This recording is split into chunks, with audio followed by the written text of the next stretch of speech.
Certainement, ça, c'est peut-être plus du point de vue canadien quand on regarde les transactions plus récentes. Ce qui semble attirer le plus de capital et d'activité en matière d'M&A au Canada en ce moment, ce sont évidemment d'une part les secteurs d'énergie. Évidemment, il y a tout le volet ressources naturelles aussi, qui lui est peut-être plus lié au développement accéléré de la Chine et de l'Asie, où il y a tellement de besoins de matières premières et il y a clairement une course. Les Chinois, les Indiens et d'autres de ces pays-là qui sont dans une industrialisation accélérée et où la population croît à un rythme très rapide aussi.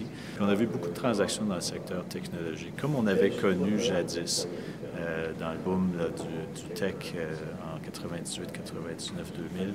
On a commencé à sentir une recrudescence en termes de nombre de transactions puis de valorisation d'entreprises aussi. Puis on l'a vu récemment, il y a clairement une course effrénée en ce moment de positionnement entre Google, Amazon, Facebook, qui tentent tous d'occuper le créneau de l'autre et donc certains actifs deviennent attrayants, puis il y a même des surenchères qui risquent des fois peut-être d'aller dans la démesure et je pense que ça va continuer encore un peu, surtout dans le domaine des médias sociaux.